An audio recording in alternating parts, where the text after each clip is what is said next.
Please reconsider, Your Majesty. Their words only made King Sejong angrier. If you keep up this nonsense, I will assume you're all in league with that hypocrite. Don't test my patience. One of the ministers, undeterred, continued, Your Majesty, to accuse an innocent man is unjust. In matters of state, the king and his ministers must reach a consensus. Just as the sages taught, the agreement between the king and his ministers is the fundamental principle of the monarchy. The emperor sneered and then exploded with rage. His face turning red as he pointed at the ministers kneeling before him. You're all truly wicked, such hypocrisy. Are you telling me you're opposing my decisions because you follow the teachings of the sages? Really? Is it not simply to satisfy your own greed? What you want is not agreement between the king and his ministers. You want me to be a puppet with no real power. At this point, Lan Ji-chin, under extreme pressure, raised his head to defend himself. Your Majesty, I never intended. Suddenly, a man dressed in purple robes stepped forward from the crowd and spoke. Your Majesty, Jin Mu of the Royal Guard awaits your command. The emperor ordered, Jin Mu, take these hypocrites and throw them into the dungeon. Lan Ji-chin, along with the Grand Inspector and Grand Censor, must be imprisoned. Upon hearing this, the corrupt officials were left stunned, even as they were being dragged away. They pleaded, Your Majesty, this goes against the teachings of the sages. This is the result of smallpox inoculation. The member of the censorate who had previously suggested deposing the crown prince was found guilty of treason, shackled, and exiled 1 mile away for attempting to mislead the monarch with outdated and obsolete ideas. The families of Lan Ji-chin, the Grand Inspector, and the Grand Censor were demoted to commoners.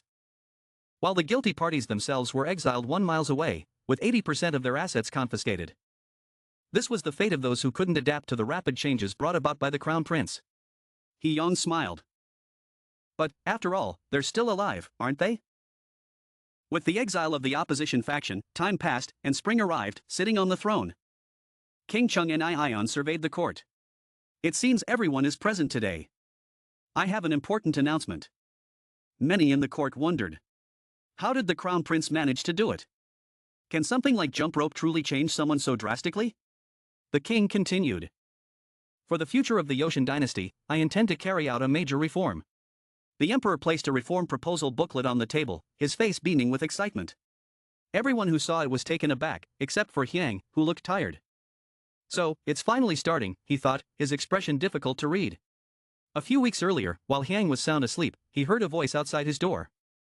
Hyang, are you asleep? Recognizing his father's voice, Hyang slowly sat up. No, father, come in. His father replied. No need. I just want to borrow the user chart from your presentation. Hyang responded. The chart? It's on my desk. Father, please feel free to take it. Thank you. His father said. Then called out. Servant, bring me the chart. A man in green robes opened the door and entered. His father didn't forget to say goodbye. I'm leaving now. Go back to sleep. Half asleep. Hyang mumbled. Yes, father. Then yawned and fell back asleep. Unaware that this late-night visit would cause him endless headaches. One day, the familiar sound of his father's arrival echoed through the palace again. Father has arrived. Hyang turned and greeted him. The emperor entered the room and said. There's a section in your chart I don't understand. Can you explain it to me? Hyang, feeling a bit drowsy, bowed and replied. Yes, father. Come in. The next day, during lunch, his father brought up the chart again, leaving Hyang somewhat puzzled. Then, the day after that, Hyang realized something wasn't right. By the third visit, he thought, doesn't this man get tired? It was 1 a.m., and instead of feeling tired, his father's eyes were gleaming with energy as they continued to discuss the chart. The king was deeply engrossed in the paper on the table and, after a while, turned to Hyang. It seems you still don't understand. Let me explain it again. Exhausted, Hyang quickly responded. No, father. I understand perfectly. The emperor, overjoyed, said, Thank goodness I have such a smart son like you. Internally, Hyang was crying, but he forced a smile, pretending to be pleased by his father's excitement. Back in the present, King Sejong enthusiastically shared his reform plans with the ministers. Your Majesty wants you all to thoroughly review the plan. See what issues need addressing, or if there are areas that can be improved. Everyone bowed in unison. By Your Majesty's command, the more the king spoke, the brighter his eyes became. And if any of you have better plans, be sure to let me know. Thus began King Sejong's Chung'an Aeon's reform. The first area to be reformed was the central government structure. Sejong outlined a new structure for the government based on 6 departments and proposed a procedure for putting it into operation. The second reform was the reorganization of local government bodies. The province of Gwanghwa was divided into 5 districts. Gyeonggi into 7, and Gangwon into 5 districts. Each district was required to establish its own local government. And finally, the most important issue, while they were out walking, the king turned to Hyang and said, "Crown Prince, today we will discuss commerce and industry." Hyang was taken aback. "Right now, father?" The king continued. "During my morning exercise, I suddenly thought of something. In your presentation, you didn't mention it, but your chart showed that by developing commerce and industry, not only will the economy grow, but the power of the monarchy will increase as well." "I understand the economic part. But how will the power of the monarchy increase?" Hyang thought for a moment before replying. "It's a simple concept. Father, isn't agriculture what creates the basic wealth for the nobility? On the contrary, if the court encourages commerce and industry, it will generate more profit than what the nobles gain from land ownership.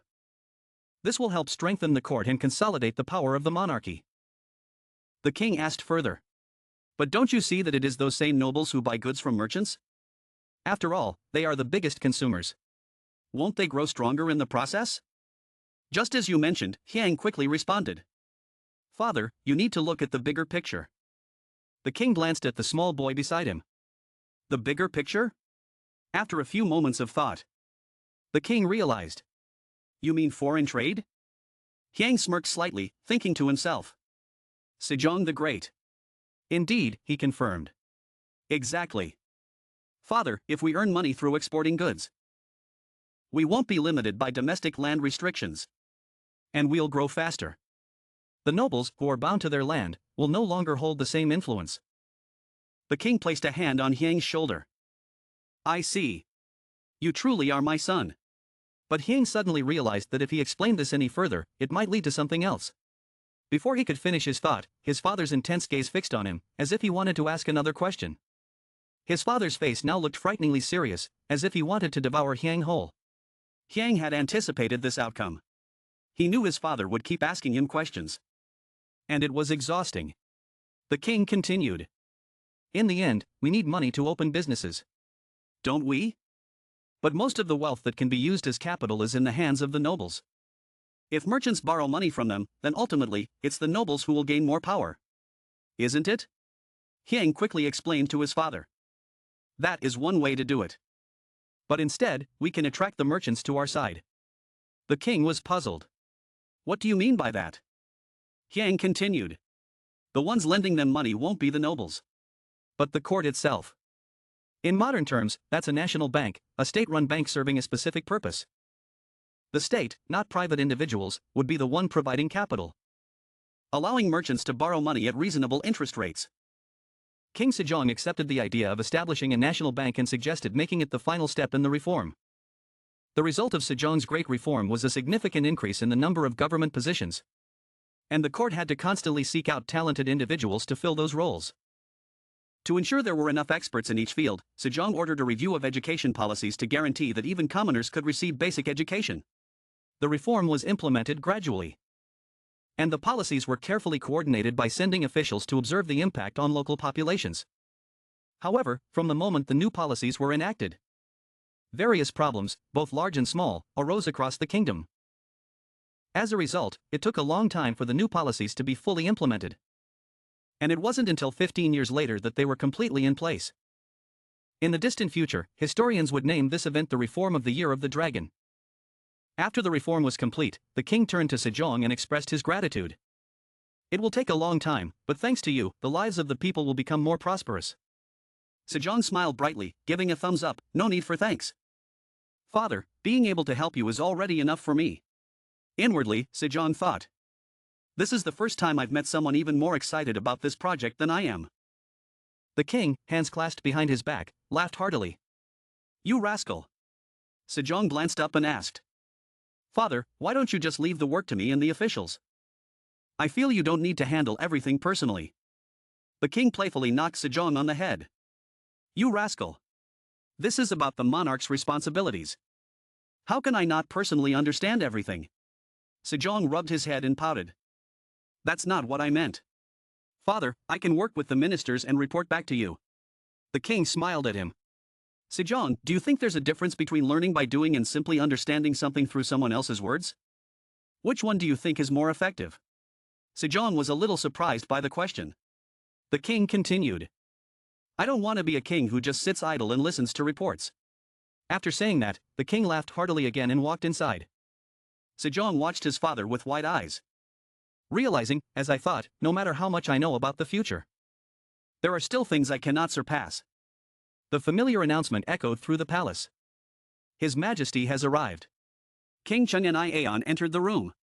And Sejong greeted him politely. Father, you've arrived, as usual. The king came to Sejong to ask about the chart. Sejong, I was just looking at your chart again. And there's something that has me curious. Hearing the words, chart, Sejong immediately became terrified. This time, he didn't hold back and quickly said, Father, I just want to rest. Please, let me rest for a bit. Seeing his son so panicked, the king gently reassured him. This time, it's not about the reform plans. Although Sejong heard this, he still wasn't fully at ease. His face clearly showing his concern. What is it, father? His father continued. In your presentation, you mentioned several policies. But I want to know why you didn't talk about the military at all. Sejong froze at the question. The king pressed further. Don't tell me you have no ideas regarding the military. Sejong remained silent for a long time before finally grinning, which left the king puzzled. A bead of sweat rolled down the king's cheek as he muttered. This crafty kid, Sejong then explained. If I bring up the military, it will stir things up even more. He turned the question around. Father, what do you think of our current military? The king slowly responded. I think this country is still not stable. So we don't yet have a proper system to manage the military. We need to invest more resources and effort to face any threats that may arise for Joseon. Hearing the answer he was expecting, Sejong thought. Perfect. The time has come. With the king having finished, he asked Sejong for his opinion. Sejong quickly replied. I agree. Father, I believe it is crucial. And I especially think we need to strengthen our naval forces. The navy? The king questioned. Sejong confirmed. Yes. Father. Unfortunately, our Joseon dynasty still doesn't have a strong enough navy to dominate the seas. Even during the Tsushima Island campaign a few years ago, over half of our naval forces were made up of untrained civilians. That's far from enough. And that's not the only problem. Our ships are too small. Even crossing the waters between Busan and Tsushima Island puts our soldiers' lives at great risk. The king pondered this for a moment and realized Sejong was right. We must ramp up shipbuilding and strengthen our naval forces. Sejong nodded in agreement. Exactly. Father. The king thought further. The biggest problem here is the budget. Before the king could find a solution, Sejong confidently offered. I have a suggestion to solve the budget issue. The king, curious, asked. Really? What is it? With confidence, Sejong answered. Mining stone. Hearing this, the king looked a bit confused. Stone? Why stone? A while later, decrees from the court were posted everywhere, calling for skilled miners to quickly gather at the Ministry of Works. Some people didn't even understand what mining meant. Does that mean digging up stones? People began to murmur. Why are they suddenly asking us to dig up stones? Some even speculated. Maybe there's a gold mine somewhere. Inside the court, the king was busy calculating. The first priority was to ensure a stable currency supply, which included gold, silver, and copper. The king then turned to the ministers below and asked, do we need anything else? One minister replied, that seems sufficient, Your Majesty. Next to the minister was Sejong, who was lost in his own thoughts. For my own plans, I'll need that sooner or later. He mused. He spoke up. Father, we'll need a few more things. Hearing this, the king turned to Hyong. What else do we need? Hyong quickly responded, listing a few minerals. Iron, sulfur, limestone, and a material called coal. The king, curious about this new term, asked, "What is coal?" Hyon launched into a detailed explanation. Coal is what remains after trees are burned and compressed into rock over time. It burns hotter and more efficiently than wood. If we use coal instead of wood, we can avoid deforestation. Hearing about this new resource, the king became very interested. Really? That's excellent. But what do you plan to use limestone for? Hyon continued. Limestone is essential for construction and iron smelting. The king questioned further. Construction? How can limestone be used for building? Hyon, a little unsure, responded. Forgive me, father, but I still need to research that further. However, it's a very common mineral, so gathering it should be easy. At this moment, Hyon was recalling modern knowledge. Iron, coal, and cement were essential for fueling the Industrial Revolution. Without these resources, how could industry ever develop? One of the ministers spoke up. Crown Prince, forgive me, but Joseon does not have sulfur mines. That's why we've always had to import it from the Hua Kingdom. Hyon rebutted. But are we sure we don't have any? It's possible we do. But we haven't found them yet. Both the Hua Kingdom and the Ming Dynasty have sulfur. Yet we don't? That doesn't make sense. Of course. The sulfur mines could be in hard-to-reach places. However, the most important use of sulfur is in making gunpowder.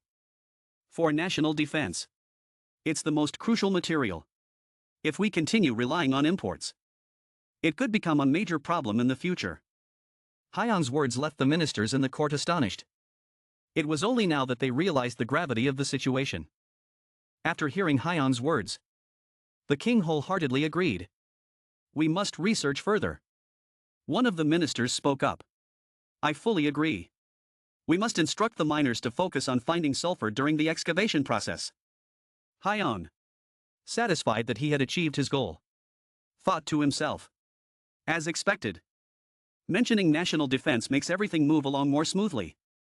And so, skilled miners from all 8 provinces of the Joseon dynasty gathered in Hanyang. King Sejong even established a new organization under the Ministry of Works, called the Ministry of Resources, to manage the miners. The minister in charge addressed the miners. Your job is to travel across Joseon and find the minerals listed here. If you search thoroughly, you will be greatly rewarded.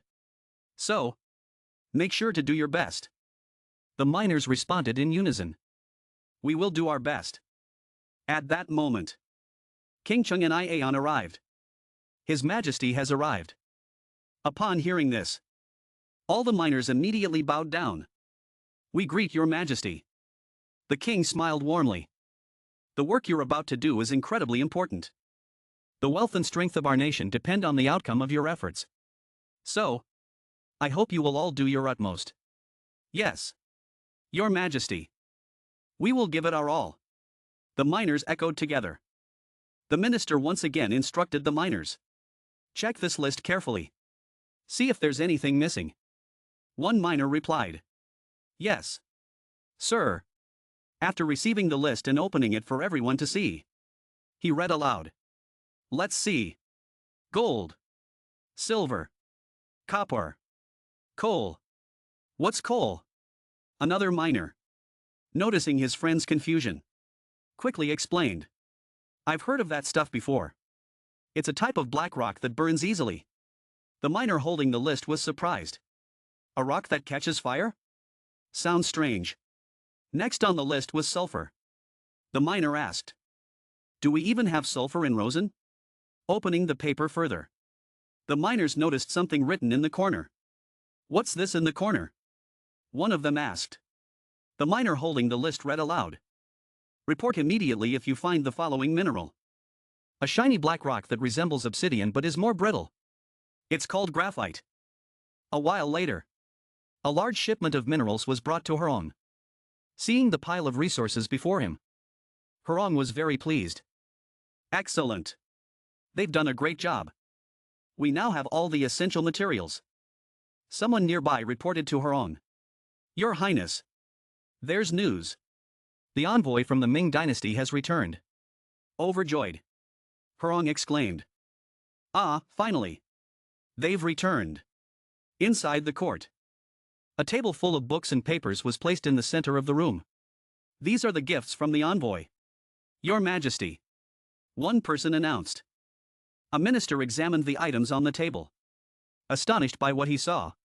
Above, King Sejong was holding a large piece of paper, frowning in thought. What is this map all about? The king looked at the documents in front of him and asked Hurong. What is all this? These books and maps. Hurong quickly replied. I requested them. Father. They are essential for governing the country. Records and maps from Zheng He's great expeditions. At this moment, the Minister of Revenue spoke up. I've also heard of someone named Zheng He. He was a eunuch under the Ming Emperor Yongle. It is said that he led expeditions to explore distant seas on the emperor's orders. A bit of information about him. Zheng He, the head eunuch, is greatly honored by modern-day China. I've heard that he even reached places as far as Southeast Asia and Africa. After hearing the minister's account, the king realized that he had also heard of Zheng He in the past. But he still didn't understand how the records of those voyages were relevant to governing the country. Hurong held up the map in front of his father. Look at this map. Father. This is worth its weight in gold. As he spoke, he looked up, only to see both his father and the minister staring back at him with puzzled expressions. They clearly had no idea what he was talking about. Seeing this, Hurong's face showed clear frustration. He continued, trying to explain further. Do you remember the issue with importing buffalo horns? The Minister of Revenue repeated. Buffalo horns? He seemed to be trying to recall something. Hurong continued his explanation. Buffalo horns are an essential material for making bows. Asen lacks this material, so we had to import it from the Ming dynasty. However, they only supply it to us when we send tribute missions. That's a hassle. Isn't it? Surely the Ming dynasty isn't the only place with buffaloes. I've heard that Dai Viet and Siam also have plenty of buffaloes. Gradually, Hurong guided them toward the main point. But we don't trade with them at all. And the reason is simple. We don't know how to get there. Right? At this point, all the ministers let out a collective. Ah. They hadn't considered this before. Hurong, feeling more confident, continued enthusiastically. But with this map, we will know how to reach those countries. Once we can do that, our kingdom, Joseon, will be able to trade with them without spending unnecessary resources. Hearing Hurong's convincing words, the king stroked his chin, deep in thought. Incredible. As he spoke, he gave a thumbs up, a gesture he had recently learned from Hurong after completing the reform. Seeing the king's unusual action, one of the ministers asked, Your Majesty, what does that mean? The king laughed and explained. It means you're the best. The crown prince taught me this not long ago. Standing next to the minister, Hurong was at a loss for words, managing only a cold smile. Suddenly, the king turned to Hurong. But, Crown Prince, I'm still puzzled about one thing. The Ming dynasty wouldn't just hand over such an important piece of information. What trick did you pull? Hearing the phrase, trick, Hurong's face turned grim. Feeling a bit nervous, he thought, well, we'll have to go back in time a bit for that story.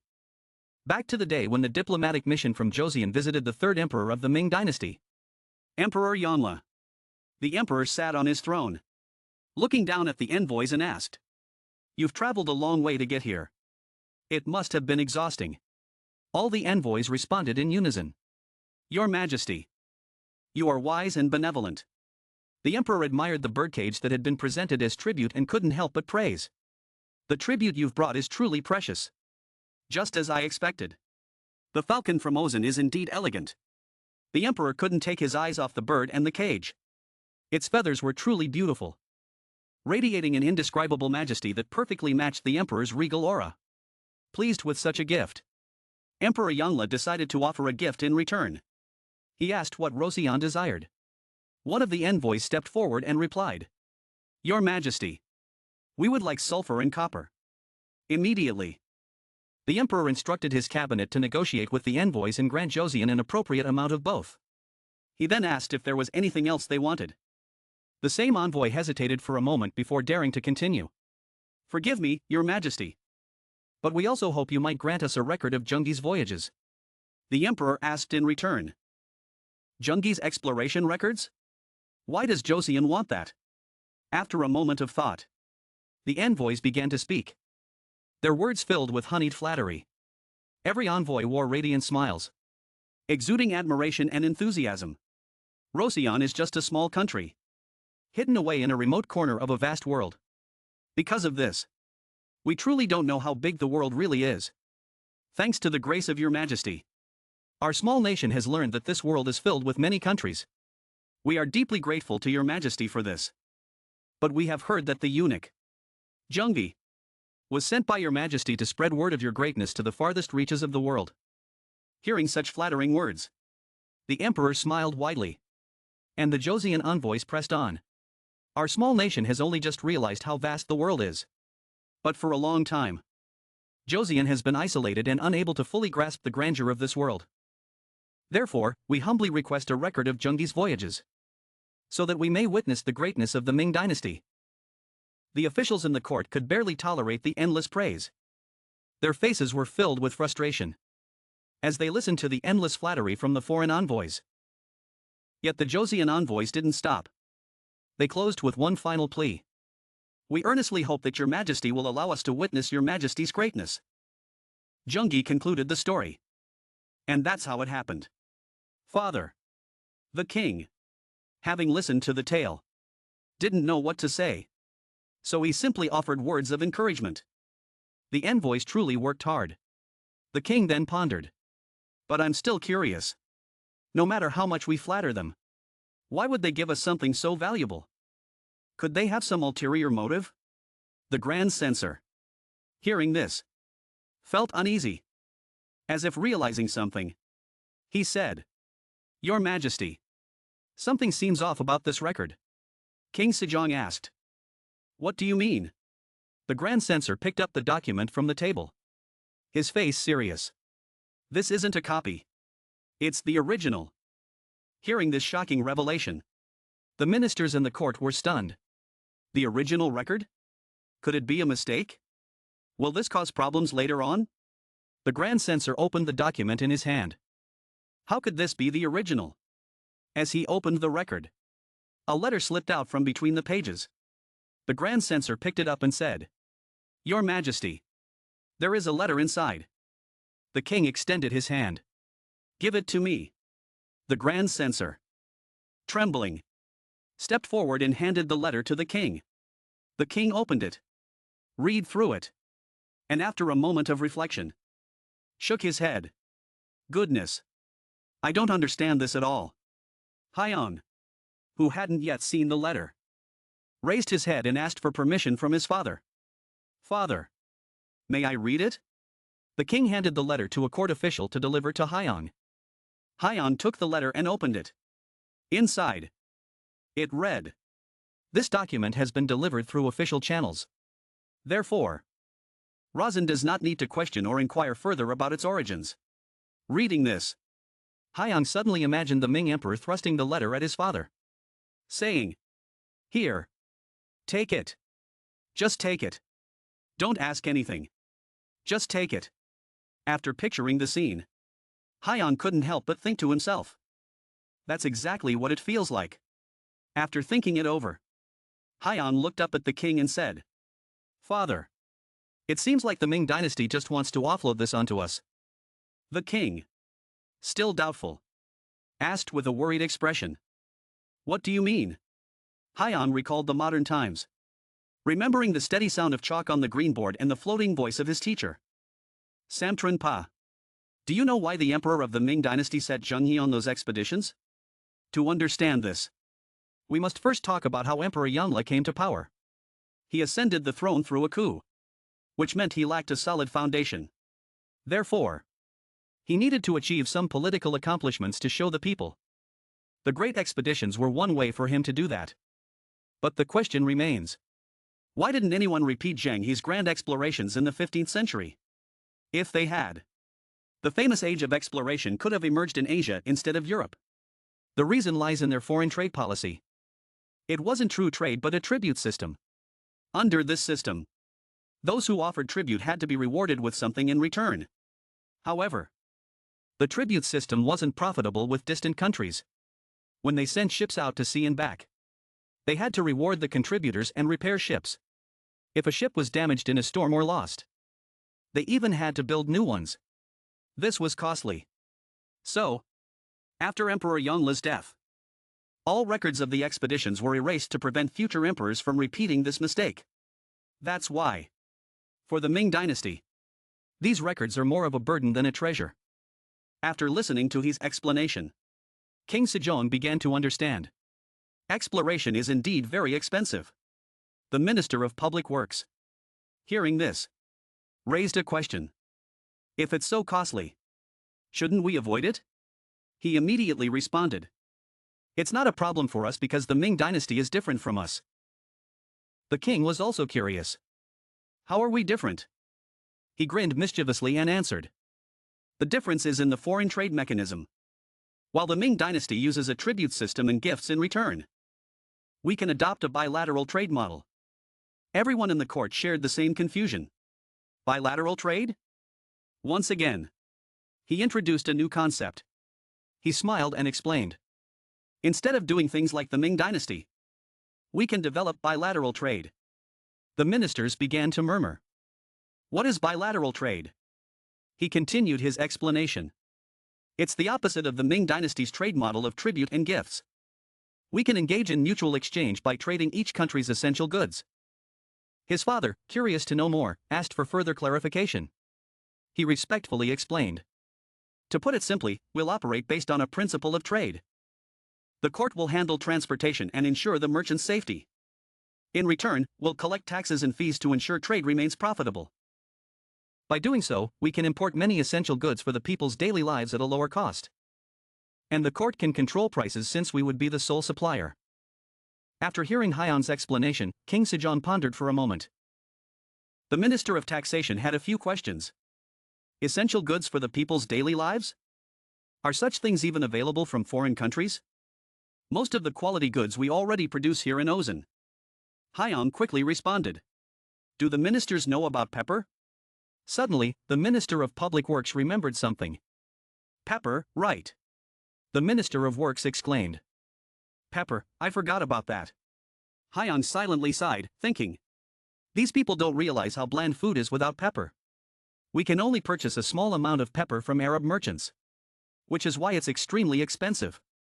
Another minister had some concerns. But do we need to import it from abroad? If there's any issue, the people might overspend and cause the nation's wealth to flow out. The Minister of Public Works responded. Of course, there's that risk. But if we blindly try to stop the outflow of funds, it could lead to an increase in smuggling. And when that happens, people will end up spending more money to get the goods. Moreover, corruption will spread as more people will bribe officials to cover up the smuggling. The other minister agreed. That's true. The more prosperous Razin becomes, the more the people's lives will improve. Isn't that right? Everyone in the court nodded in agreement. We agree. Hyun then spoke up. In that case, Minister of Taxation, where are the other items I requested besides the books? The minister responded. They're in storage. Hyun politely asked his father. Father, may I bring these items into the East Palace? King Sejong immediately agreed. And after counting a few chests, the Minister of Taxation added. There are still 20 more chests left. Hyun was surprised and said. Oh, really? Hyun opened one of the boxes and remarked. There's more here than I thought. Curious. The Minister of Taxation asked. What is it? Hyun quickly replied. Sugar. The minister asked again. Sugar? Cane sugar? Hyun once again recalled his teacher, Samcheonpo, who had said. During the Joseon period, sugar was a valuable ingredient for cooking. Due to the difficulty of growing sugar cane, sugar was very expensive and considered a luxury item. The ministers were taken aback. Sugar? Such an expensive item? And the crown prince has 20 chests of it? King Sejong, surprised, said. Crown prince. Even though you are the heir. Living so extravagantly. Hyang silently laughed to himself. He then asked the Minister of Taxation. Minister. Does the list of goods include their prices? How much does it cost? The minister checked and exclaimed in shock. Let me see. Sugar? Sugar? Oh. 20 taels of silver.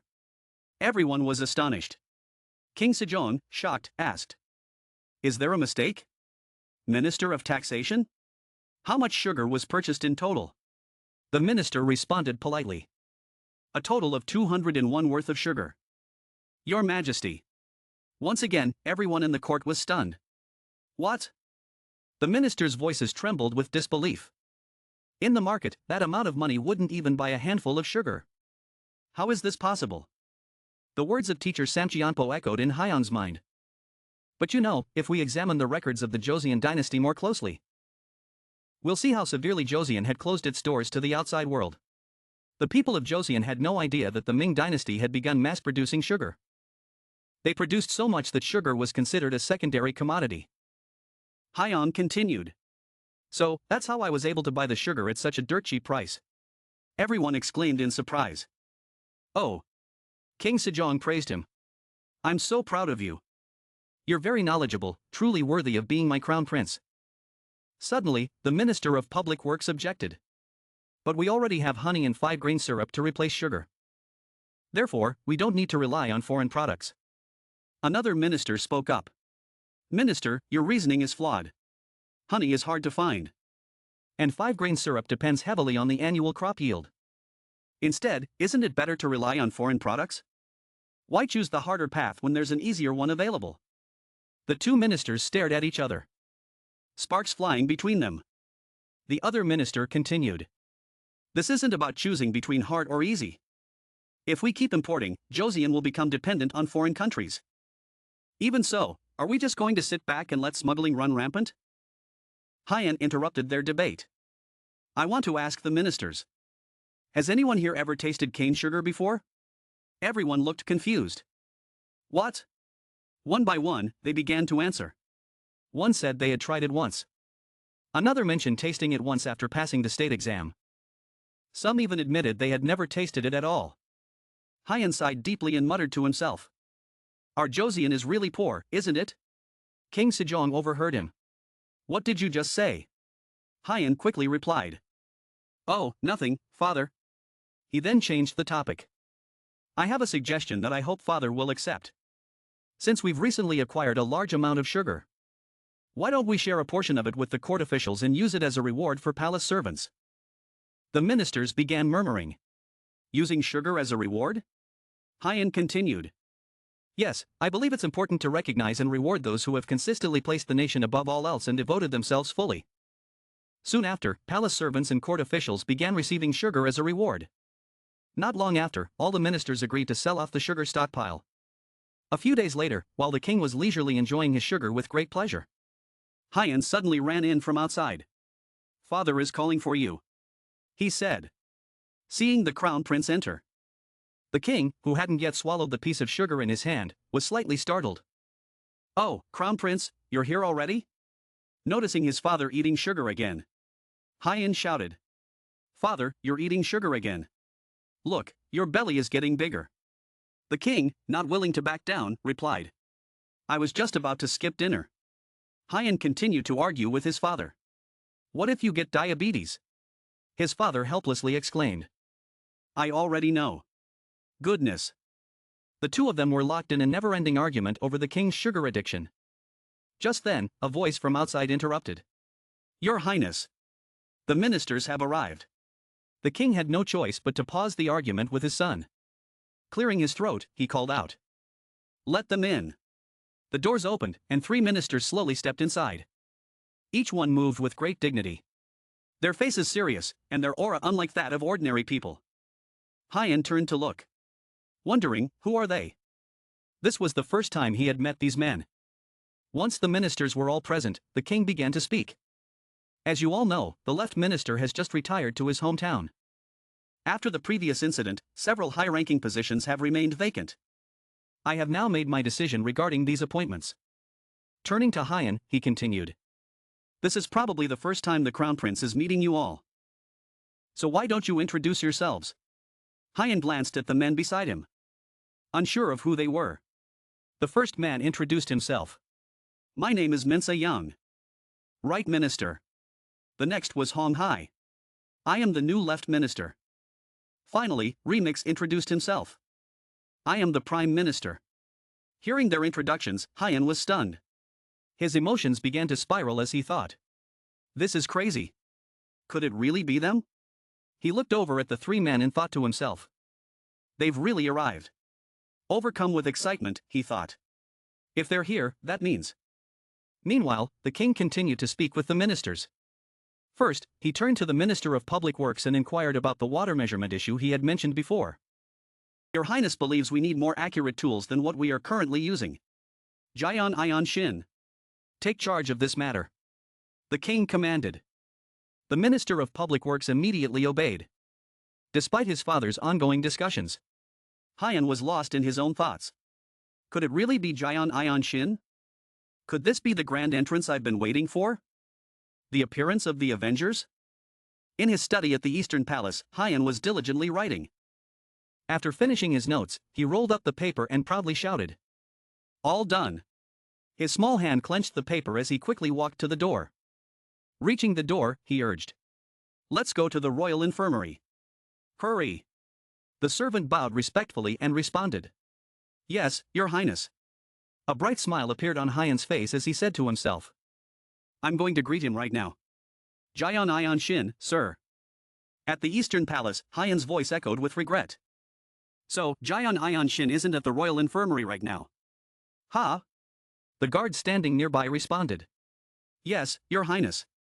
He is currently at the water clock. Hyan's face showed clear signs of disappointment and helplessness. Oh no, he muttered. Seeing how much the Crown Prince wanted to meet Jian Ion Shin, the guard intended to summon him to the Eastern Palace right away. However, Hyan quickly turned and said. There's no need to constantly summon busy people. It's not right. Then, he asked. You said he's at the water clock? The guard bowed and answered. Yes, Your Highness. Without delay, Hyan set off to the water clock to find Jian Ion Shin. Upon seeing the enormous structure in front of him, he couldn't help but marvel. Wow, it's huge. So, this is Ozen's early water-powered timekeeping device. It's even bigger than I imagined. Suddenly, a man approached the structure, rubbing his forehead in deep thought, as if wrestling with a tough problem. This won't work, no, that won't either. He muttered to himself. Hyan walked up to the man and asked. Hey, are you Jian Ion Shin? The man bowed and replied. Your humble servant greets the Crown Prince. Hyan smiled and said lightly. Humble servant? If a fifth-rank official still calls himself that, people will curse you. You know. I wouldn't dare. Jian Ion Shin replied. Hyan continued. Never mind that. I noticed you were looking at the water clock with a worried expression. Is there an issue? The man politely responded. Yes. Your Highness has ordered me to create a more accurate water-powered timekeeping device. I understand the basic principles, but calculating all the necessary measurements is proving a bit challenging. Hyan smiled and replied. I see. What if we made a smaller device? Jian Ion Shin was initially surprised but then replied. I've thought about that as well. But it's impossible to make it any smaller than this. Hyan's eyes sparkled as he said. Well then. I've sketched a design for a new kind of clock. Since you specialize in this field, would you like to take a look? Receiving the paper from Hyan, the official seemed doubtful, thinking that the Crown Prince might be speaking nonsense. Designing a clock was no simple task. But as he opened the paper, his eyes widened in astonishment. My goodness! This is using the force of a pendulum instead of water and gears? This design is far too convincing. What shocked him even more was that such an intricate design had come from a child. The official could hardly believe his eyes. It was truly miraculous. Seeing that the man in front of him had finished looking at the design, Hyan's face brightened up as he asked. So, what do you think? The official asked back. Did the crown prince come up with all of this by himself? Hyan replied. To be honest, 30% of it is knowledge from the West. Actually, it's 100% knowledge from the 21st century. Hyan asked again. So, what do you think? Can you make it? The official seemed a bit concerned and said. I'm not entirely sure. But I'll give it a try. Hearing this, Hyan was overjoyed and smiled from ear to ear. Great. Let's get started right away. The official didn't waste any time and took the design with him to follow the crown prince's orders. After taking a few steps, Jiang Aonshin suddenly stopped and said. I almost forgot. I probably can't do it right away. I'm currently working on another task under orders from His Highness. I beg the crown prince's pardon. But I'll start on the clock as soon as I finish that. Instantly, Hyan's mood dropped. And he pouted in disappointment. I'll take care of that task for you. The official, not quite understanding, asked again. What did you say? Hyan repeated. I'll handle the order from my father. You can start working on the clock design now. The official was still in disbelief. Is that really okay? I could lose my head for this. Hyan reassured him. Don't worry. You said it yourself. It's difficult to calculate all these numbers on your own. Do you know anyone skilled in calculations? Jiang Aonshin thought for a moment. For calculations, there's Lord Youngcho from the Ministry of Public Works. And Lord Young Waiji from the Hall of Sages. I've also heard that Lord Itran from the Ministry of Justice is quite skilled as well. Hyan clapped his hands with excitement. Got it. I'll take care of all that for you. You don't need to worry anymore. Just start working on this. With that, Hyan handed Jiang Aonshin another scroll with the name Nakai written on it. The official took the scroll but didn't quite understand what it was for. After visiting Jiang Aonshin, the crown prince went to see his father. When the king saw him arrive, he asked, What brings you here? I have a proposal. The crown prince replied. The ministers, hearing that the crown prince had yet another proposal, had mixed feelings. Most of them, however, broke into a cold sweat, filled with worry and shock. The crown prince always gave them headaches. Without hesitation, Hyan stated his request. Father, I would like to enlist some people. The king asked. You want to enlist people? Hyan continued to explain. I need to use Lord Dungcho from the Ministry of Public Works, Lord Dung Easy from the Hall of Sages, and Lord White Trio from the Ministry of Justice. The ministers couldn't help but express their surprise. My lord. Hyan wasn't done yet and continued. I also need some skilled craftsmen from the military. And Lord Jiang Aonshin from the Royal Infirmary. The Minister of Public Works quickly interrupted. Your Highness. Those people. The king turned to the minister and asked. Why are you so surprised? Is there a problem with these people? The minister hesitantly replied. No, Your Highness. Please forgive me. But all of these individuals are key talents in their respective departments. Without them, handling state affairs will become very difficult. I understand that what the crown prince wants to accomplish is important. But national matters take precedence. The king turned to Hyan and asked. Explain to me why you need these people. After a moment of thought, Hyan replied. I want to invent some things that will help make Ozen stronger. His father was curious. So Hyan clarified. I have several inventions in mind that could further strengthen Ozen. Right now, I have about 10 designs already drawn up in my study at the Eastern Palace. But they're only the basic structures. Precise calculations still need to be made. Which is why I need these experts in mathematics. Moreover, if they, like me, help invent these things, they'll become pioneers who will contribute to Ozen's wealth and military strength, making us like a tiger with wings. Seeing Hyan's confidence, the king was slightly puzzled. Really? The minister next to him also didn't quite understand what the crown prince was up to. The next day at the Eastern Palace, Three officials were sitting together discussing. The first to speak was Lord Dung Easy. It's been a while. Lord Jiang. Lord Jiang replied. Yes. Lord Dung Easy. Long time no see. Lord Dung Inji then turned and asked. The Crown Prince said you're working on a clock. Is that true? Lord Jiang responded. Yes. This is the clock design that the Crown Prince drew. He opened the design for everyone to see. As they looked at the drawing, Lord Young Iggy realized something and said. This seems to be a system that uses a single time structure to define the entire day. I was going to ask about this. Roshan uses a different system to measure time at night. But won't this be confusing for the people? We'll be forcing them to use the same system for both day and night. At that moment, Jiang pushed the door open and entered. Everyone immediately stood and bowed. Your humble servants greet the Crown Prince. Jiang overheard their concern and explained. The current way of measuring time depends on the seasons. So it's inefficient. Wouldn't it be better for the people to follow one unified time system? The officials all nodded in agreement. That's true. But, Your Highness, why have you summoned us? They asked. Without a word, Jiang placed a thick stack of papers on the table in front of the three officials. Could you kindly solve all these math problems for me? In his hands were sheets of math problems he had prepared for the three officials.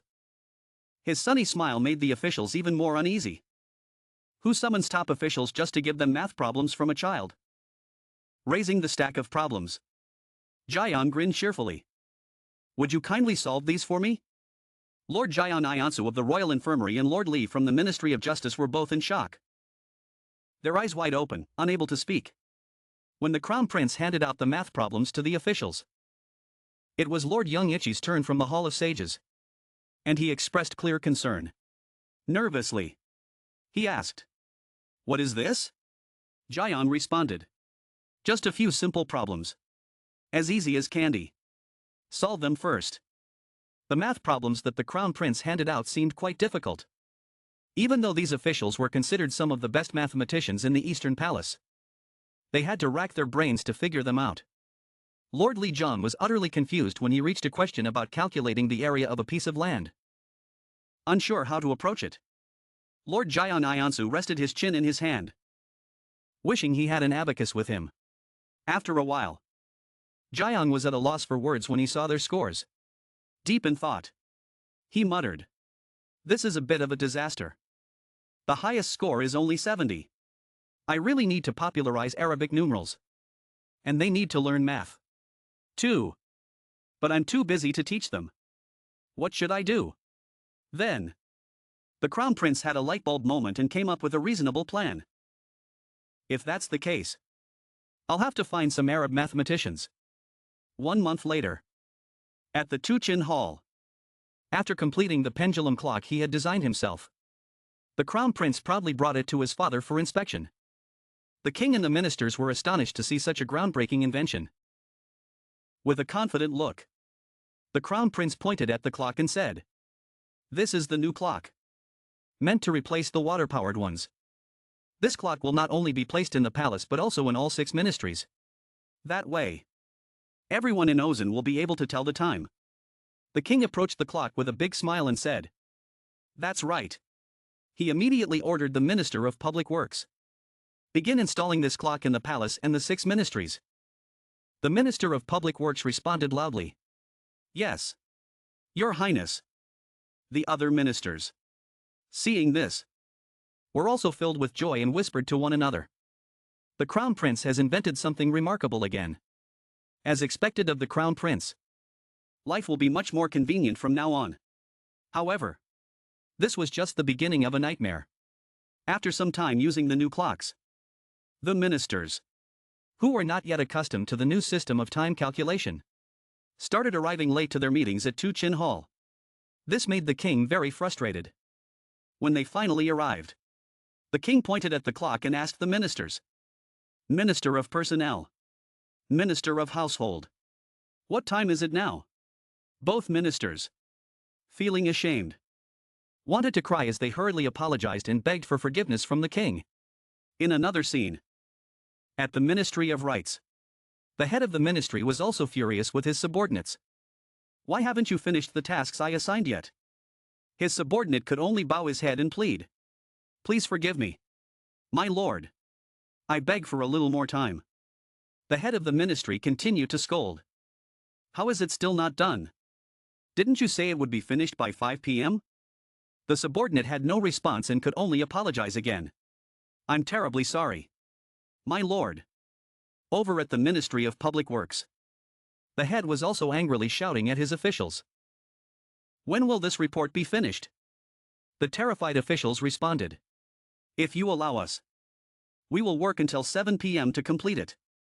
But the head of the ministry glared at them and raised his voice. Are you serious? It's 7 a.m. now. Not 7 p.m. Are you all being lazy? The officials quickly replied. No, my lord. We wouldn't dare. The head then turned away coldly and said. You all graduated from the military academy. But you're this slow? Outside. At a tavern near the Eastern Palace. The commoners were also in disarray. This newfangled clock is a curse. Who came up with this weird invention? I want to find them and give them a beating. One man, clearly frustrated, shouted. That useless minister of public works. I want to resign. During this stroll with the crown prince, the king cheerfully said. Thank you. Hyang. The crown prince, confused, looked up and asked. For what, father? The king smiled and replied. Thanks to you. The entire court has become much more lively. We're no longer wasting time like we used to. Hyang humbly replied. You're too kind. Father. I will continue to work hard and bring you even more useful things. The king patted his son on the head and laughed. You're too modest. I'm very proud to have a son like you. Afterward, the king asked the crown prince. Is there anything else you need to create those inventions? Hyang chuckled mischievously and replied. To be honest, I really do need something. The king, full of excitement, asked. Really? Let me hear it. Still calm and composed, Hyang answered. It's nothing big. Father. I just need a small, independent building. The king was so shocked by the request that he nearly fell over. A separate building? He exclaimed. With sparkling eyes. Hyang pleaded. Yes. I need a space to focus on my research. While I was working on the clock, I encountered many difficulties because I didn't have a proper space. My desk was so cluttered with blueprints and parts that I had to eat my meals on the floor. The king, still hesitant, said. But a whole separate building might be a bit wasteful. Hyang, like a child throwing a tantrum, cried out. If I had my own space, I could have made even more inventions by now. Seeing Hyang's pitiful tears, the king was flustered and finally relented. All right. All right. I understand. But this isn't something I can decide on quickly. Let me discuss it with the ministers first. And I'll get back to you. 5 days later, the Institute for Scientific and Technological Development of Ozen was officially established. The ministers were speechless when they came to visit. As they entered, a gentle, cold breeze swept through the tiny room, which was only a few square meters in size. They asked each other in disbelief. Is this really a government department? It's so small it's barely bigger than a closet. The crown prince, though a bit disappointed, tried to stay optimistic and said. We're starting small. But the results will be grand. I guarantee no one will dare look down on us. One official asked. So, what exactly are we supposed to do here? Hyang smiled and responded. Good question. Come inside first. The crown prince then showed them a diagram of the institute structure. Standing tall, Hyang proudly introduced it to the ministers. This is the organizational chart for our research institute. Here, we will conduct technical research to make Ozen stronger and more prosperous. First, I will be the director. Under me, there will be 2 divisions. The first is the Division of Basic Science and Technical Research, which will be responsible for research. Let's call it the Basic Division. The second is the Division of Applied Science and Technical Research, which will apply our research results to real-life situations. We'll call it the Applied Division. The ministers were amazed and murmured in admiration. Hyang continued to assign tasks. Lord Dong, Lord Yg, and the Minister of Public Works will belong to the Basic Division, while Lord Li Chan will be part of the Applied Division. Lord Jiang will manage military supplies and the craftsmen from various departments to produce the necessary tools for research. One official, still confused, asked, I understand. But what exactly will we be working on? Hyang quickly replied. Let me explain right away. The Basic Division will use mathematics to study fields such as metallurgy, chemistry, architecture, and many more. The task of the Applied Division is to elevate the research results to a higher level, based on the findings from the Basic Division and existing knowledge. Hyang explained. Jiang Iansu hesitantly asked. Metallurgy and architecture are considered academic fields too? Hyang confidently replied. Of course. Only by thoroughly understanding the theory can we come up with more diverse ideas. Lord Yang acknowledged. I understand. Your Highness. Hyang continued. And if any of you know officials who are skilled in mathematics, you must bring them into the institute. If there aren't enough, you can even bring in Muslim scholars. Jiang Iansu was quite puzzled, thinking to himself. Muslims? Aren't they just merchants from Saracen? He then expressed his concern to the Crown Prince. I beg your pardon. But if we employ Muslims, the ministers will surely oppose it. Hyang clarified his thoughts. It's essential for the research the Basic Division will soon undertake. If anyone objects, just mention my name. He continued. It's said that Muslims have been present on the Korean peninsula since the Silla dynasty, and trade with them began during the Silla period, and extended through both the Korean and Joseon dynasties. They're excellent at mathematics, so they will certainly be helpful. The Crown Prince then proposed a new idea to the ministers. Let's improve our firearms. Lord Li Chan was taken aback. What? Hyang chuckled to himself. For a military man, there's no sweeter proposal than this. Li Chan bowed his head and replied. I will accomplish this at any cost. The Crown Prince was pleased. Good. But first, we need someone who understands firearms. Do you know anyone skilled in this area? Lord Li then recommended General Choi Hae-sun. He's the overseer of the Military Supplies Bureau and the son of General Choi Soo-sun, a former officer of the Joseon dynasty. Currently, he's probably working at the Ministry of War. Hyang beamed with excitement. In that case, let's head straight to the Ministry of War. Li Chan responded. Yes, Your Highness. Scene transition to the Ministry of War. As soon as Hyang entered, an official approached and asked, Does the Crown Prince wish to see me? The official was none other than the former military man and firearm expert, Overseer Choi Hae-sun of the Military Supplies Bureau. Initially, the Crown Prince felt a bit shy meeting General Choi, thinking to himself. He really has an overwhelming aura. After regaining his composure, Hyang cheerfully said, It's a pleasure to meet you. I've heard much about you. However, just a moment later, upon seeing Choi Hae-sun's stern and serious face, Hyang could only offer a nervous smile. Worrying. Oh no, this doesn't look good.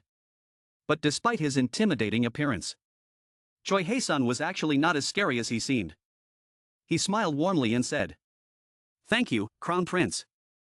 It is my honor to meet you. Choi then asked.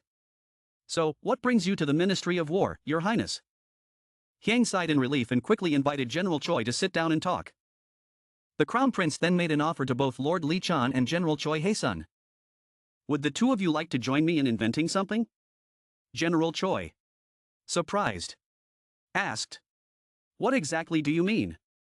Your Highness? Hyang explained clearly. I want to improve the weapons of Osin's military.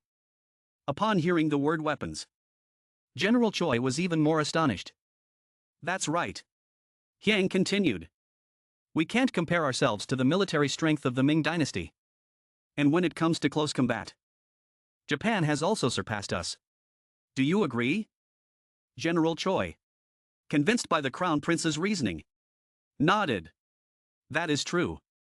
Hyang went on. Furthermore, our financial situation is terrible. And we can't afford to recruit more soldiers. So, to solve this issue, I believe the first step is to improve the quality of our weapons. And then we can gradually increase our troops. General Choi offered his opinion. Please forgive me, Your Highness. But the quality of Osin's spears and swords is already excellent. Hyang reassured him. I know. But weapons aren't limited to just spears and swords. The type of weapon I'm talking about is gunpowder-based. Lord Li's eyes widened in shock. Your Highness means firearms and cannons? Do you have plans to improve those? Seeing the mischievous smile on Hyang's face, both officials felt a bit uneasy. A 10-year-old child with such a confident expression. What is going on here? They wondered. Hyang said. When I have a detailed plan, I'll explain everything in depth. But first, I want to see the effectiveness of Osin's cannons. Could we organize a demonstration? Lord Li responded. A demonstration? That would require permission from His Highness the King. The Crown Prince quickly said. All right. I'll go ask my father for permission. Scene transition to the King. The King was quite surprised when he heard Hyang's request to organize a demonstration. Is this really necessary? If you're just asking for fun, I don't see the point, he said. However, in the end, the demonstration was approved and took place. On the day of the event, Hyang carefully observed and took notes. The cavalry and archers opened the demonstration. However, something puzzled Hyang. The spears the soldiers were using were shorter than the ones he remembered. When the order to shoot was given, the soldiers released their arrows. And the cavalry was quite energetic. Yet Hyang noticed something odd. Why are they pulling the horses back? Doesn't that waste all the momentum they worked so hard to build? He thought. The cavalry's task is to break through the enemy's first line of defense. Right? Hyang sighed in concern. The long road ahead of me, he thought. Next up was the firearms and cannon demonstration. Choi Hae-san, in his military uniform, looked incredibly impressive.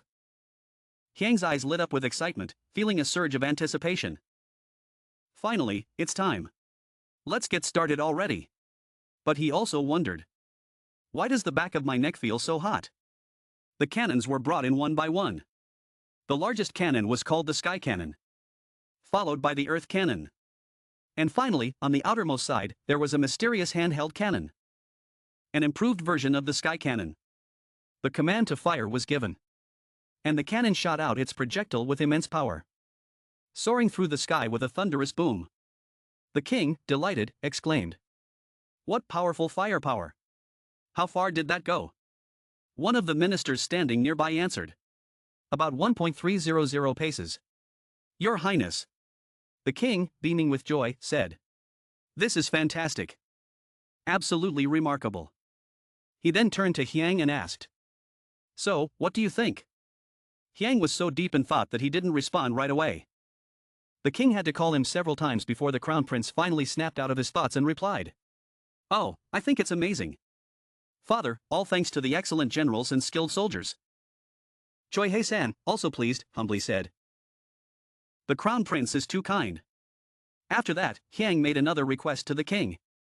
Father, may I speak with the cannon operators for a bit? I'd like to confirm a few things. The king, feeling a bit suspicious, thought to himself. What kind of trick is this boy up to now? The scene shifts to the soldiers firing cannons. Seeing the crown prince arrive, they respectfully bow and say. Greetings, Your Highness. The crown prince Hyang praises and thanks them, saying, thanks to your efforts, this nation enjoys peace. I am deeply grateful to all of you. They humbly respond. Your Highness is too kind. Suddenly, Hyang notices something unusual. I was thinking about this earlier. Why are their armors all different? The crown prince then asks. Did you all prepare your own armor? The soldiers reply in unison. Yes, Your Highness. Hyang ponders. No wonder the armor looks different. It makes sense. Actually, I've heard that during the time of Roshan, soldiers had to prepare their own armor. So it's only natural. He puts the armor matter aside for later. First, I need to do something. Then the crown prince asks. Are all the cannons and handheld cannons here? General Choi responds. Yes, Your Highness. He uncovers the tarp to reveal a large number of weapons, swords, spears, and cannons neatly arranged. Hyang is overjoyed, exclaiming with emotion. Who would have thought I'd get to see this with my own eyes? The color is beautiful. Choi Hyson, confused by the reaction, wonders. What is he talking about? After that, the Crown Prince carefully examines the weapons and realizes they're still using wooden cannons without braces. Meaning there's no stopper to enhance the gunpowder's power. He mutters to himself. Well, it will be quite some time before cannons with braces become common. So it makes sense for them to still use regular handheld cannons. Then, he suddenly notices something. Hyang asks. Is this cannon made of wood with braces? Right? Choi Hyson replies. Yes, Your Highness. The Crown Prince, resting his chin on his hand, ponders like an old man. Although improvements are being made, it's clear that a full upgrade is necessary. The key issue is, where should the improvements begin? He decides to set aside the cannons for now and turns his attention to the handheld cannons. Hyang starts asking General Choi questions continuously. How is the penetration power of the handheld cannons? Do the Jurchen army wear armor? General Choi replies. Yes, Your Highness. There are various levels of armor. But they all wear either heavy or light armor. The Crown Prince then inquires. So if they wear light armor and are hit by one of these handheld cannons, what happens? Choi Hyson gives his best guess. I haven't witnessed it firsthand. But according to reports from the north, a Jurchen warrior was killed at a distance of 40 paces. Which is about 50 meters. After hearing this, the Crown Prince says. I understand. I've seen enough. Let's head back. As they walk back, Hyang is deep in thought. This is complicated. It's tough to pinpoint the exact issue. Where should I start? After the drill, the Crown Prince expresses his satisfaction, praising the generals and soldiers. Well done, everyone. I have prepared food and drink. So eat and drink to your heart's content. Hearing this, the soldiers jump in joy, cheering in excitement. Long live His Highness. Thank you, Your Highness. As for the Crown Prince, he couldn't stop thinking. Hyang could no longer hold it in and blurted out. This isn't right. I'm too curious. I can't stand it anymore. The Crown Prince called over 2 soldiers from the artillery and handheld cannon team. They looked at each other in confusion before responding. Yes, Your Highness. Hyang grinned mischievously and said. Follow me for a moment. I have some questions for you. Before getting to the main topic, the Crown Prince politely said. I apologize for delaying you from joining the feast. Hearing this, the 2 soldiers waved their hands and replied. No need to worry about that. Your Highness. We're fine. Relieved. The Crown Prince said. Really? In that case, I'll ask freely.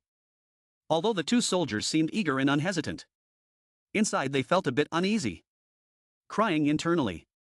The Crown Prince then began asking very practical yet highly specialized questions. First of all, when using these handheld cannons, do you find any inconveniences? I mean, do you feel uncomfortable or encounter any difficulties? Please speak freely. The 2 soldiers candidly replied. It's not exactly uncomfortable. But there are difficulties. Hyang's face showed concern as he asked. What difficulties? One of them responded. Most handheld cannons need to be mounted on a pole to fire. But even the strongest artillerymen struggle to fire more than 2 shots. The range and accuracy are also problematic. If the target is close, the accuracy is high. But the farther away the target is, the harder it is to hit precisely. Hyang raised his hand and asked. May I hold it? Picking up the cannon pole. He understood the problem immediately. The center of gravity tilts too far forward. But is it just because the cannon is too heavy? Curious to know more, the Crown Prince asked. How heavy is this handheld cannon? General Choi replied. 3 gone and 8 real. Your Highness. Hyang continued. And what about the length? Choi answered. Each cannon varies. But the shortest is at least 4 feet long. So, the lengths are different? Choi hesitated before awkwardly replying. That depends on the measurement system used. So there are some small discrepancies. Hyang was shocked to hear this. What? That's the same as saying the rulers are of different lengths in modern times. Wasn't there a standard measurement agreed upon before manufacturing these? General Choi quietly explained that they were all tribute items. Hyang bit his lip and thought to himself. It seems the issue isn't just the cannon's center of gravity but something else. He then asked. How much gunpowder is used for this handheld cannon? After hearing the amount General Choi mentioned, the Crown Prince was left speechless. Shocked to the point where he felt like he needed immediate medical attention. Seeing this, the general anxiously asked. Are you all right? Your Highness? Hyang scratched his head and replied. I'm fine. The amount of gunpowder needed is much greater than I thought. After understanding all his previous doubts, the Crown Prince said. You may go now. General Choi. Hey San. Let's go. Hyang didn't even look back, smiling brightly as he encouraged them. Well done, everyone. The two soldiers happily responded. Thank you, Your Highness. But they were still puzzled. Why is the Crown Prince so curious about these things? He's still young. What would he know? Must just be curiosity. Meanwhile, Hyang was quite pleased because he had figured out where the problem lay. While walking with General Choi Hae-san, the Crown Prince asked. General, does the process of firing the handheld cannon require two people to work together? General Choi responded. Usually. Yes. Your Highness. Still curious. The Crown Prince continued. But I've heard that one person can operate it alone. Choi Hae-san explained. Ah. If necessary. The artillerymen can clamp the cannon under their right armpit or use their right hand while igniting the fuse with the left hand. Hearing this, Hyang sighed and said. That sounds really inconvenient and complicated. The general agreed. Indeed. That's why we normally use two people. But that creates a manpower issue. Expanding the number of artillerymen becomes more difficult. The Crown Prince nodded and said. Now I understand. Let's focus on solving the handheld cannon issue first. Hyang then recalled when he was still Kim Jinho. Before being reincarnated as Crown Prince Hyang, he had once traveled to the United States to work on shipbuilding, where he met many military enthusiasts. One of his friends there had invited him to see his collection. In that collection, Jinho saw numerous firearms from all eras, displayed like in a museum. That friend had once said, Jinho, let me show you how to make ammunition. Jinho had been amazed because his friend even knew how to make bullets. Truly the land of guns. He had thought. He had innocently asked if the bullet's gunpowder was 30 grams. But his friend replied. No, it's measured in grains. Not grams. Remember that. Jinho. At the time, Jinho hadn't even known how much a grain was in grams. He had checked on his smartphone and had been shocked. Barely 2 grams. Jinho had marveled. Just under 2 grams of gunpowder can fire a 14-gram bullet at the speed of sound. Incredible. It had been an amazing discovery. Back in the present. Reincarnated as Hyang, the Crown Prince pondered. Black powder has about half the power of smokeless powder. But with 1 hectogram of black powder, it should still generate the force of at least 50 calibers. Right? In this era, there are no aiming tools. So aiming with the naked eye is already the best they can do. However, to improve efficiency when aiming by sight, the shots need to be taken at close range or in large quantities. But to provide enough energy for that many shots, the only way is to increase the amount of gunpowder. Yet, if they did that, the artillerymen would be knocked out by the cannon's recoil. Wouldn't they? The Crown Prince sighed to himself. This really is a vicious cycle. Hyang kept muttering. Should I create a sighting device? But how could I do that in the time of Asen? Maybe I should improve the handheld cannon while I'm at it. I want to do it properly. But can the Joseon artillery even handle the recoil? Suddenly, Hyang had an idea. He quickly flung open the door and exclaimed excitedly. That's it. Let's solve the smaller problems first and then move forward. Hyang reported to the eunuch. I'm heading to the Ministry of War. Scene shifts to the Ministry of War. General Choi Hae-san was sitting in a strange position, reading a book. When the Crown Prince arrived and saw him, Hyang thought to himself, "Is he reading while doing squats?" Startled, the general quickly stood up, saying, "The Crown Prince has arrived. You're here already." He added, "Please forgive me, Your Highness. I'll tidy up right away." Hyang waved it off. "No need. I only have a quick question for you." Feigning a few coughs, Hyang asked, "General, is the thickness of the fuse used for the cannon standardized?" Choi Hae-san replied, "Yes, Your Highness." The Crown Prince then requested, "May I take a look at the fuse?" General Choi quickly went to fetch a fuse for Hyang. Still a bit curious, Choi asked, "But why do you need to see it, Your Highness?" Hyang then asked a favor. "Could you light the fuse for me?" Since it wasn't a difficult request, General Choi agreed immediately and lit the fuse for the Crown Prince. However, the fuse lit briefly and then went out. The Crown Prince said, "I'd like to see other fuses as well." At this point, General Choi's face grew tense. Sensing there might be an issue, Hyang, who had already suspected as much, said, "As I thought. General, you've realized the problem too, haven't you?" Choi Hae-san sighed and responded, "The issue is that the fuse can't withstand the wind. Right?" The Crown Prince nodded. "Exactly. Has no one reported this problem?" General Choi replied honestly, "No, Your Highness. But if the wind blows out the fuse, it's not a big deal. They just replace it and relight it." He ain't challenged him. But in the heat of battle, when time is critical, can they afford to do that?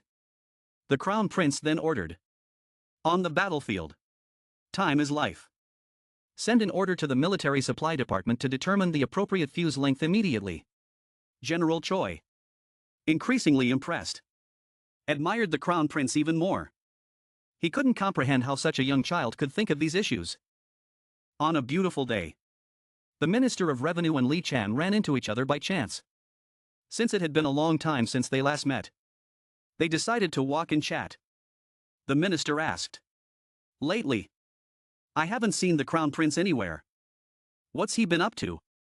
Li Chan replied, "The Crown Prince said he's been busy with a very important experiment for the past 5 days. He's been engrossed in the annex of the research institute. Not long ago, he even took mercury from the military supply department." The Minister of Revenue was shocked when he heard that. His mouth agape. "Mercury? Why mercury?" he stammered. Scene shifts to the Crown Prince. He ain't invited the ministers for a discussion. The Crown Prince began, "It's been a while since we last met." Then, he ain't directly asked, "Minister of Public Works, how is the progress on modifying the calendar?" The minister replied, "We've made some positive progress, Your Highness. We've identified the discrepancies between our calendar and the Ming dynasties, and we are working on adjustments." Hearing this, he ain't felt somewhat relieved and asked, "Good. So, when can we expect results?" The minister replied, "It should be completed by this winter, Your Highness." Upon hearing the word winter, the Crown Prince's face darkened. "That's too slow." He ain't shouted. "The latest it should be completed is by the Mid-Autumn Festival." The Minister of Public Works was taken aback, as he thought it would be impossible to finish by then. He ain't visibly tense. Continued, "I've already informed you before. You can use my name to urge them. The deadline is Mid-Autumn Festival. No exceptions." The minister, bowing quietly, responded, "Understood, Your Highness." Next, he ain't turned to General Choi Hae-san and General Li Chan. "I have a very important task for you both." Both generals, sweating, cautiously asked, "What is it, Your Highness?" He ain't told them to wait a moment as he retrieved a scroll. When he unrolled it, it revealed a design for an improved firearm. He ain't confidently said, "With this, the battlefield will be completely different in the future." Li Chan's eyes widened upon seeing the design. The Crown Prince explained to both generals. This is the firearm I want to create. The ministers, astonished, stared at the design with open mouths. He ain't emphasized again. With this, the future of warfare will change dramatically. You can rest assured. Then, addressing Li Chan and General Choi, he ain't added. Both of you, let's work together to create this firearm. The two generals hesitated, deep in thought. Minister Ian Su, who had some doubts, asked, in this drawing, if you pull the ring at the bottom, it seems the curved part at the top would move. So how would the fuse ignite? Instead of answering directly, he ain't asked Minister Jiang, if it were you, how would you do it? Minister Jiang shared his thoughts. If it were me, I would tie the fuse to the spot I'm pointing to here, and place a plate with gunpowder here. When we pull the crescent-shaped part, the tied fuse would move, and the gunpowder on the plate would ignite. The flame would travel into the barrel, causing an explosion. Boom! After hearing John's solution, he ain't smiled with satisfaction. Minister Jiang, your analysis is remarkable, the Crown Prince exclaimed. Now, Li Qian also understood the design. And General Choi added, after hearing Minister Zhang's explanation, it truly is a brilliant design. This way, we won't need an extra person to light the fuse, and the firing time will be significantly reduced. He ain't was pleased inside, because they now understood how long it takes to cock and fire the gun. He smiled and said, exactly. Minister Jiang, still pondering, asked, but Your Highness, in this drawing, there is no fuse or the gunpowder plate we just discussed. There's only a protrusion here. How do we get the gunpowder into that? The Crown Prince chuckled and explained. Let me clarify. According to the Westerners, this part here, which looks like a chicken's head, is called the cock, meaning the firing mechanism. In their language, they call this a prison. The cap where gunpowder is placed inside. Minister Jiang responded with an understanding nod. So you just move the trigger and strike the cap? The Crown Prince replied. Exactly. When it strikes the cap, it will ignite immediately.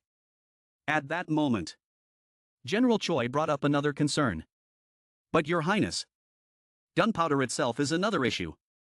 The gunpowder we currently use has a few serious problems. First, producing gunpowder is very dangerous, and storing it is difficult. If the ingredients are mixed too violently, they can rub against each other and cause an explosion. And if it isn't stored properly, the mixed ingredients will separate. Furthermore, saltpeter, the main ingredient of gunpowder, absorbs moisture easily. That's why the army mixes it with sand to prevent moisture absorption. So, even if we want to use the cap you mentioned, I'm worried it won't work with such moisture-sensitive materials. After hearing this, the Crown Prince said, what General Choi says is absolutely correct and makes perfect sense. But I have something that can solve that issue. He Yang then pulled out a bag of powder. None of the ministers knew what it was. This, the Crown Prince said, is the gunpowder I made myself. He thought to himself, I still want to refine it further. But for now, this is more than enough. I call it silver powder. Minister Jiang, confused, asked, silver powder? Does that mean it contains real silver? The Crown Prince sprinkled some of the gunpowder onto a piece of paper, imitating the dramatic motion of a modern-day salt bay. He smiled and explained, I didn't use silver. I used saltpeter, mercury, and alcohol. Seeing the artist, Deng I.J., staring wide-eyed, He Yang handed him a hammer and said, judging by your expression, you seem curious. Do you want to strike it?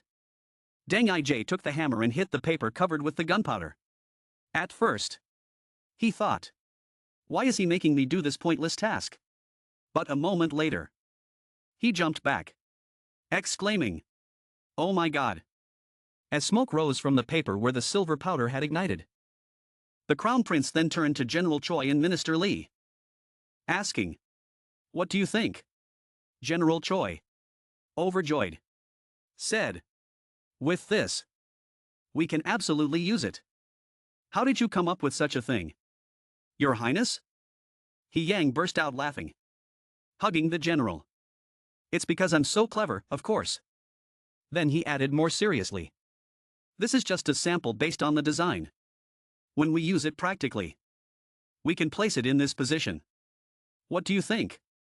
General Choi hesitated and replied, "I'm not sure.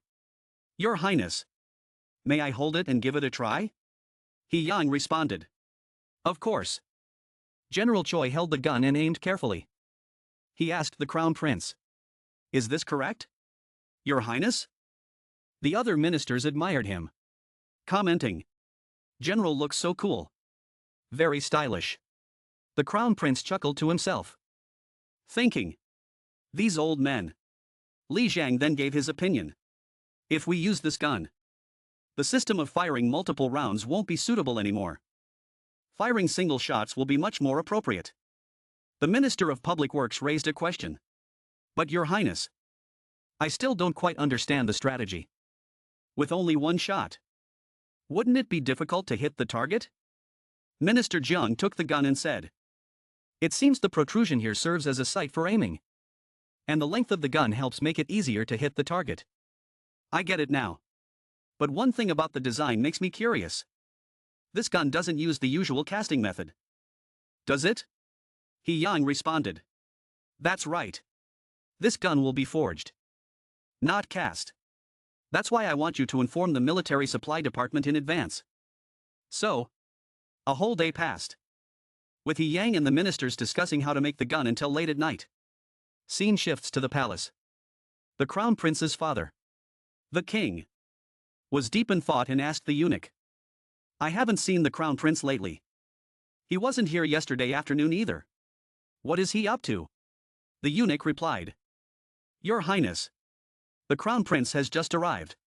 Soon after, the Crown Prince entered the room, and the ministers whispered to each other, "Speak of the devil." And the devil appears. He Yang entered politely, greeting his father. "I hope your majesty is in good health." The king responded, "I haven't seen you around lately. What have you been doing?"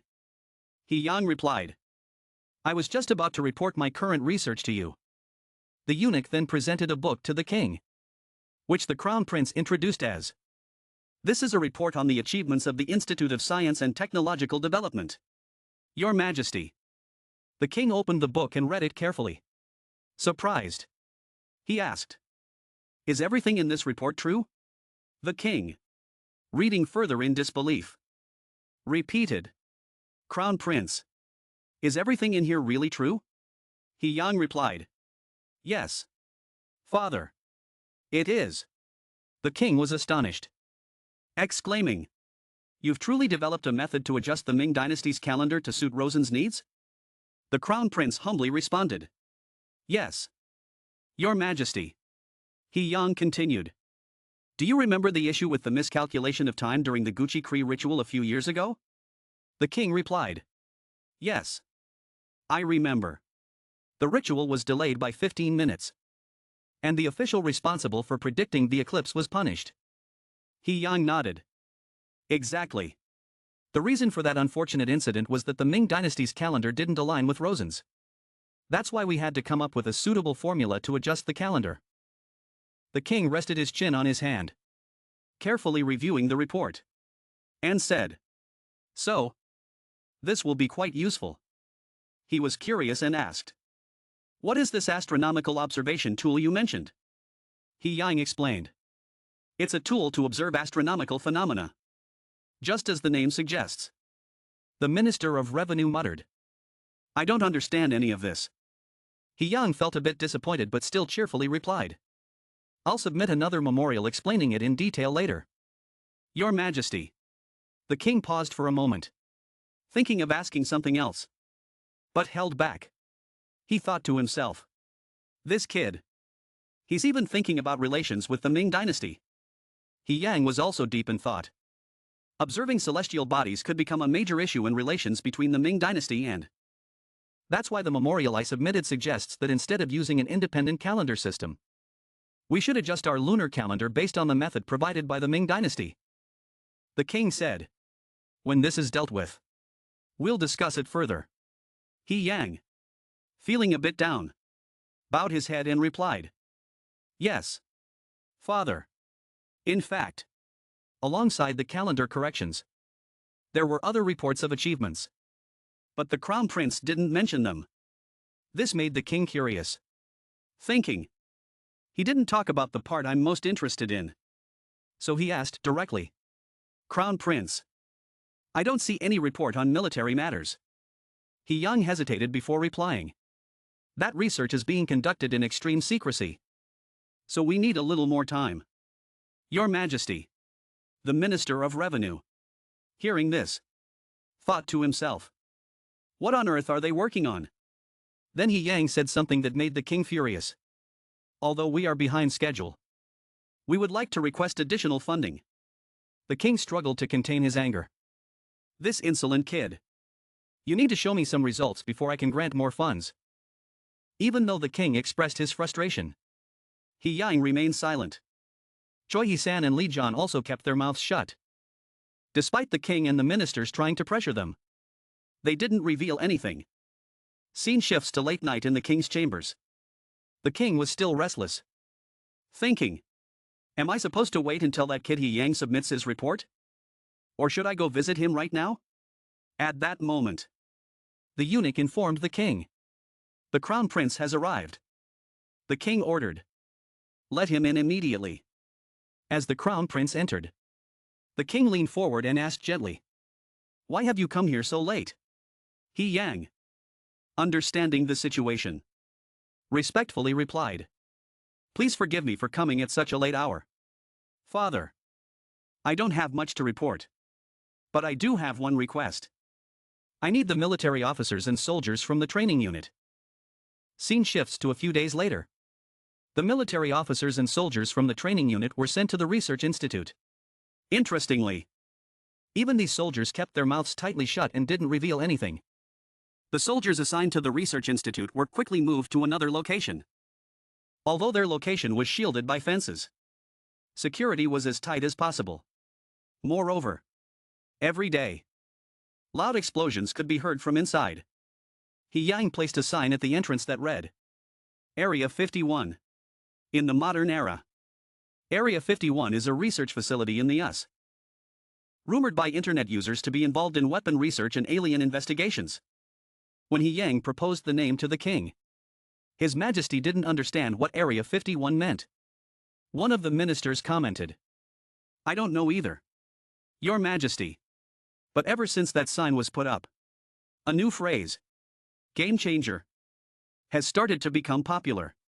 The king, puzzled, asked, Game changer? What does that mean? The minister replied, I'm not sure, Your Majesty. But I hear it's a Western expression. Since the creation of Area 51, He Yang had begun waking up every day around 6 or 7 in the morning. After fulfilling his duties as crown prince, he would immediately head to the research institute of the military supply department in Area 51. During this period, He Yang was incredibly busy. He even started riding a horse to reduce travel time. The sight of He Yang riding through the streets became a new attraction in Hanyang. Two officials who saw He Yang riding became curious, wondering, what exactly is the crown prince working on? At court, a minister from the Ministry of Revenue reported to the king, Your Majesty, we can't wait any longer. We must inspect what the crown prince is working on. Another minister added, Yes. We must ensure the crown prince is using the budget correctly. The king shared the same concern and said, Do all the ministers think so? I've been thinking the same. The king then ordered, Summon the crown prince immediately. The chief official responded, Yes, Your Majesty. When He Yang met the king, he respectfully said, Father, please forgive me. The matter I am working on is related to the national security of Ozen. which is why I have no choice but to keep it a secret until we achieve results. This is a top secret issue. The king replied. I understand. But no matter how secret it is, I cannot allocate more funds without a report. Two ministers exchanged surprised looks and then turned to the king. Thinking. Is the king really demanding an investigation? He Yang became worried. And seeing the anxious look on his face, the king said, I'll give you time to prepare. How much time do you need? He Yang sighed. Thinking. There's no other choice now. And bravely said, I only need 5 days. Father. The king agreed. Very well. In 5 days. We will inspect the research institute. Scene shifts to 5 days later. All the ministers and officials were gathered in front of the research institute. When the king arrived, they bowed in unison. He Yang greeted his father excitedly. Father. You're here. The king replied. Yes. It seems the scale of research here has grown significantly. There are quite a few more officials now. But I noticed they don't look very well. Everyone seems exhausted. Or am I imagining it? He Yang quickly replied. Father. You must have seen it wrong. Let's head inside. As the king stepped in, he was surprised by the items inside. He asked. Aren't these things made by Minister Jiang? Why do they look so small? He Yang explained. Those are just small models for display. They don't actually work. The king, still puzzled, said. Is that all? This doesn't seem to match the budget that was spent. He Yang chuckled mischievously and ran to the door of a secret room. Before opening it, he said. Father. That's just the beginning. The real results are in here. Right inside. As the door creaked open, the king's eyes lit up when he saw the items displayed on the shelves. Stepping into the display room, the king excitedly asked. What are these things? He was eager to explore further, saying, Let's go in quickly. He Yang tugged gently on the king's sleeve, cautioning. Father. Everything we're about to see is top secret.